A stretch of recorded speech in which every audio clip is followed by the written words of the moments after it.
warahmatullahi wabarakatuh. Waalaikumsalam warahmatullahi wabarakatuh. Alhamdulillah, assalatu wassalamu ala asrafil anbiya'i wal mursalin wa ala alihi wa sahbihi ajma'in. Asyhadu an la ilaha illallah wa asyhadu anna Muhammadar Rasulullah. Allahumma shalli ala sayyidina Muhammad wa ala ali sayyidina Muhammad. Qala Allah ta'ala fil ayatil karim, bismillahirrahmanirrahim. Innama ya'muru masajidallah man amana billahi wal yawmil akhir wa aqama shalah wa ata zakat wa lam yakhsha illallah fa asa ulaika ayyakunu minal muhtadin. Wa qala wal 'asri innal insana lafi khusrin illa alladziina amanu wa 'amilus shalihati wa tawassaw bil haqq wa tawassaw bis sabr. Sadaqallahul azim. Yang terhormat, tentu sekaligus kita banggakan Bapak Camat Kemiling, Bapak Andi Dharma Putra FIP, yang terus memberikan support, dukungan dan juga pendampingan terhadap kegiatan-kegiatan keagamaan yang salah satunya dilakukan oleh FKTM Kecamatan Kemiling. Kemudian yang kami hormati Ketua FKTM atau yang mewakili dan seluruh jajaran kepengurusan yang hadir, yang kami takzimi, kami muliakan, kami hormati Bapak dan saudara-saudara, para kiai, para ustadz, kemudian ketua-ketua dan pengurus masjid sekecamatan Kemiling, tentu bil khusus adalah Masjid Al-Islah Blok L PKP. Bapak Ibu dan saudara-saudara yang dimuliakan oleh Allah Subhanahu wa taala. Pertama, seperti kata Pak Camat tadi, terima kasih kepada seluruh jajaran pengurus dan jamaah serta masyarakat yang ada di lingkungan Masjid Al-Islah ini yang telah menerima kehadiran kami untuk dapat melaksanakan sholat subuh berjamaah. Mudah-mudahan kehadiran kita pada pagi hari ini merupakan sebuah keberkahan dan rahmat yang sangat besar untuk kita. Dan semoga Allah menyampaikan sholawat beriring salam kita ke hadirat baginda Rasul kita Muhammad Sallallahu alaihi wasallam. Bapak dan saudara-saudara sekalian, Rasulullah pernah berpesan, yusiku ayyatiya 'alan nas, akan terjadi nanti di akhir zaman ini, kata Rasulullah, ada beberapa perkara. Pertama, la yabqa minal islami illa ismuhu. Nanti di akhir zaman itu, kata Rasulullah, akan terjadi Islam itu menjadi kebanggaan di tiap-tiap relung-relung umatnya. Tapi tak hanya sebatas kebanggaan dan tepuk dada bahwa kami adalah Islam. Kemudian Islam ini terbanyak terbesar di Indonesia, terbanyak terbesar di Provinsi Lampung, mayoritas di Bandar Lampung. Wah, tepuk dada kita dengan kebanggaan itu. Tapi ternyata masalahnya, kata Rasulullah, ternyata akhir zaman itu nanti Islam itu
Ini yang kadang-kadang ilmu itu jauh dari keberkahan.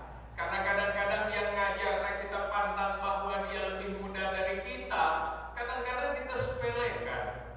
Atau juga ternyata kedudukannya di tengah-tengah masyarakat itu jauh di bawah kita. Mungkin dari ilmunya, mungkin dari harta dan sebagainya, kehormatannya, kadang-kadang yang ngomong itu kita anggap lebih rendah dari kita. Allah tak suka itu. Makanya Allah kurangi, bahkan Allah cabut keberkahannya. Masya Allah. Susah betul kita mendapatkan ilmunya itu. Hampir tiap pagi sih, hampir tiap saat kita mendengar adanya ilmu, tapi kok nggak masuk-masuk ya? Masalahnya bukan salah di ilmunya, bukan salah di ilmunya. Ya, jangan-jangan ternyata wajan yang kita taruh untuk nampung air itu pertama kebalik. Mana mau nampung? Yang kedua, kenapa terbalik itu? Karena kesombongan hati, kesombongan pikiran. Jadi dia netes, tak akan mengumpul, langsung tertolak. Gitu. Yang kedua, jangan-jangan wajannya itu bocor. Ya, mau seberat apapun air itu mengucur, maka dia akan hilang sebegitu saja. Apa bocor? Ya. Karena itu Bapak dan saudara-saudara sekalian, kadang-kadang kan kita ngomong, alah, anak kemarin itu kencingnya aja belum lurus. Ya, kalau mau nunggu lurus kencingnya sampai kiamat, gak lurus-lurus kencingnya. Ya. Allah, saya tahu dia waktu kecil. Sekarang kok icak-icak ngajar. Iya, waktu kecil dia memang nakal. Tapi ternyata dengan waktu dia berubah jauh lebih baik daripada bapak-bapaknya, daripada kakak-kakaknya, daripada senior-seniornya. Tapi karena otak kita tidak bagus, kita sepelekan saja. Masya Allah. Nah, makanya kata Rasulullah akan terjadi Islam itu hanya tinggal namanya saja, tapi nilainya itu tidak akan nempel di hati, pikiran, perbuatan manusia itu sendiri. Dulu kita bangga betul Pak, Islam di Indonesia ini 98%. Dulu Pak. Sekarang tinggal berapa persen Islam di Indonesia Pak? Tinggal berapa persen? 84%. 84%. Di Bandar Lampung, kita bangga betul. Oh, Bandar Lampung ini 90 dulu itu. Ya. Sekarang ini di kitaran 90% gitu. Di Bandar Lampung, Bapak dan Saudara sekalian. Tapi bayangkan 90% tapi tidak bisa mewarnai yang 20%. Ya. Mestinya kalau cek itu Pak, dominasi itu Pak. Dominan dia. Kalau gincu dominan itu warnanya Pak. Bagaimana enggak 90% warnanya hijau, kok bisanya setelah dicampur warnanya ada kuning, ada merah. Mestinya kan dominan gitu warnanya.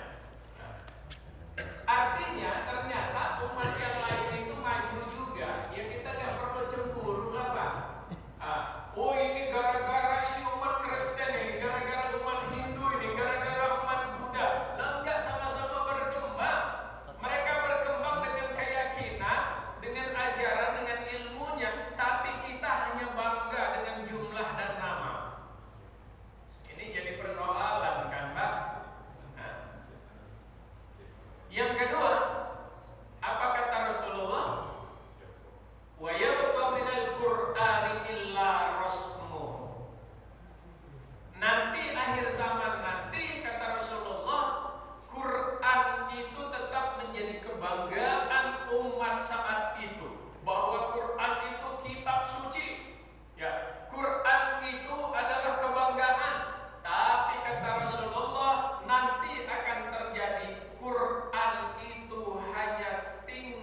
kalian pasti melakukan hal yang sama. Loh, kenapa Rasulullah?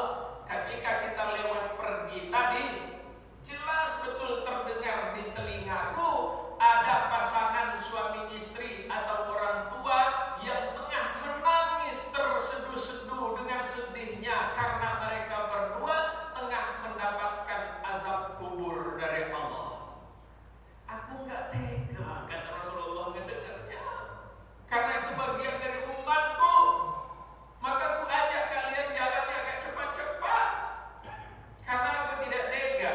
Tapi kita pas pulang tadi, ternyata kata Rasulullah, ku dengar mereka berdua lagi senang, bahagia, bahkan tertawa kedengarannya. Loh, kok bisa Rasulullah?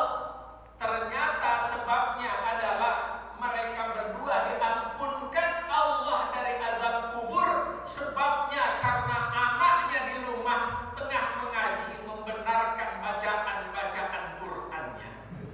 Allahu Akbar. Hanya mengaji, membenarkan bacaan Qur'annya si anaknya, orang tua sudah dihindarkan Allah dari azab kubur. Allahu Akbar. Itu baru anaknya satu yang belajar Quran, Pak. Gimana dengan anaknya 1, 2, 3? Terus bagaimana kalau anaknya yang menghafal Al-Quran? Maka wajar kata Rasulullah, kalau anaknya menghafal Al-Quran sampai dia hafal Quran, maka dia akan menyematkan mahkota kepada orang tuanya di surga nanti.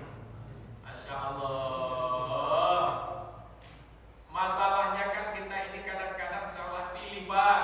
Ya, kenapa salah pilih? Coba kalau urusan sekolah anak-anak kita itu, les itu enggak kita lagi, Pak, waktunya, Pak. Pulang dari sekolah langsung les, pulang jam 9, begitu terus pokoknya jaketnya bukan main.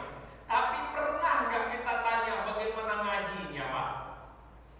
Sudah seberapa dia hafal Qur'annya? Enggak pernah, Pak. Padahal mohon maaf, lesnya itu hanya urusan dunia. Tapi ternyata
yauma izin amiratun wahya farad minal huda. Nanti akan ada masjid, banyak betul masjid, masjidnya bagus-bagus. Tapi kata Rasulullah, ternyata masjid itu bukan sumber petunjuk. Tapi masjid-masjid itu kata Rasulullah justru akan menjadi fitnah, sumber perpecahan. Masya Allah.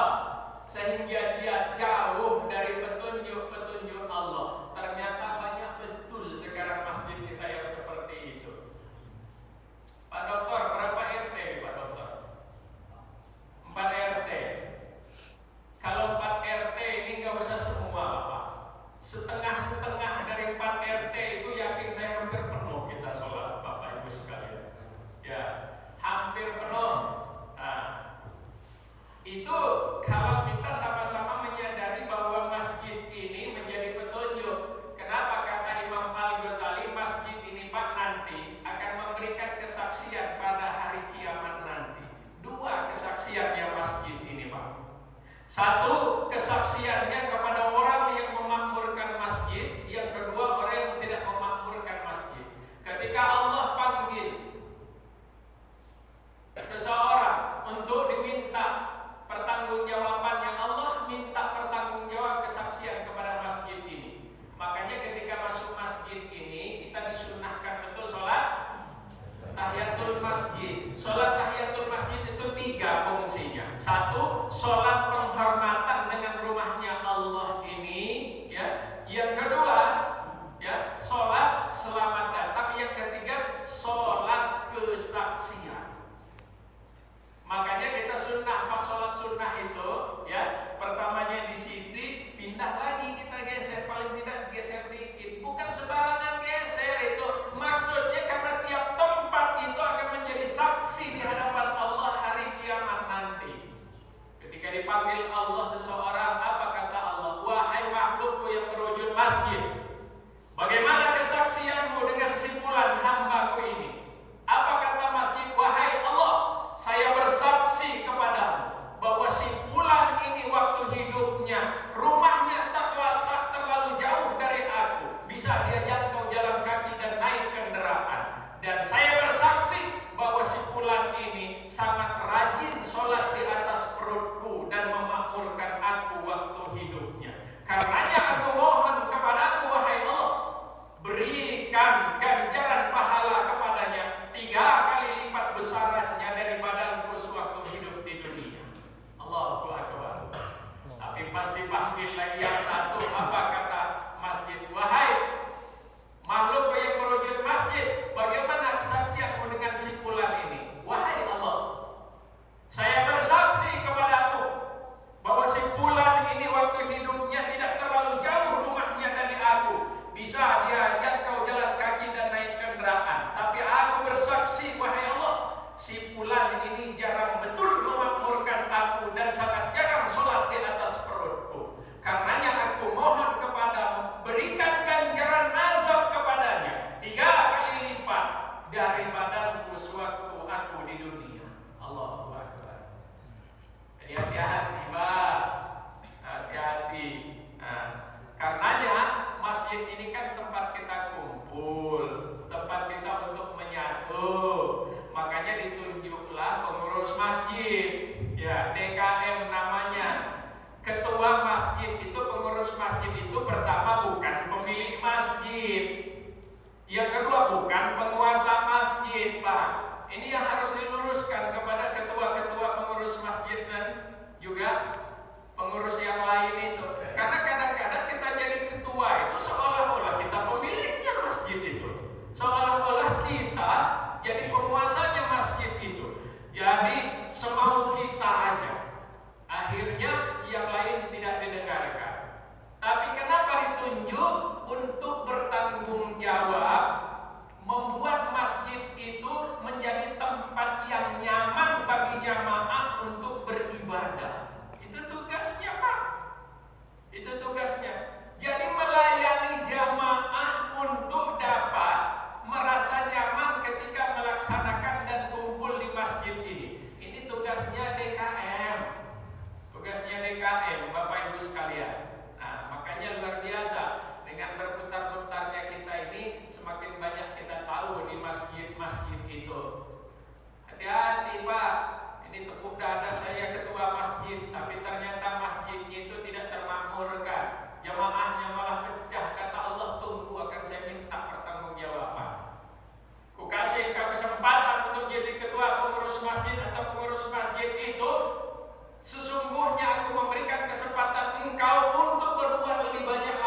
masing-masing.